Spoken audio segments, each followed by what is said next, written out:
এটা আমার আগের বছরের বসানো একটি rain লিলির set up.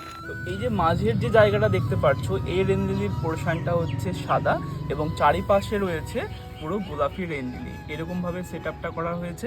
Rain lily June মাসের মাঝামাঝি সময় থেকে ফুল দেওয়া শুরু করে। এই সময় যদি আমরা পাতাগুলোকে ছেটে দিতে পারি তাহলে প্রচুর বেশি পরিমাণে ফুল পাবো। যত ছাঁটবে তত বেশি পরিমাণে ফুল আসবে। একবার ফুল হয়ে যাওয়ার পরে আবারও কিন্তু ছেটে দিতে হয়। বর্ষার পর থেকে শীতের শুরু অবধি আমরা ফুল পাবো। যারা এখনো প্রুন করনি তারা অবশ্যই করে প্রুন করে নিও। পাতা কাটা হলে আমরা টবে চারিপাশে হালকা করে খুঁড়ে নেব। আজকে আমরা অর্গানিক খাবার প্রয়োগ করব। ফুল আসার আগে আমরা কেমিক্যাল ফার্টিলাইজার ব্যবহার করব। ইন্দোরামা কোম্পানির এই অর্গানিক ম্যানিওর আমরা 2 চামচ পরিমাণ ব্যবহার করব। তোমরা সরিষার খোলও ব্যবহার করতে পারো। এরপর আমরা মাইক্রোডিজিয়াল বায়ো ফার্টিলাইজার খালি ব্যবহার করব 2 চামচ। খাবার দেওয়ার পরে তোমরা অবশ্যই করে জল দেবে। সবার গাছ ভালো থাকুক এবং সুস্থ থাকুক।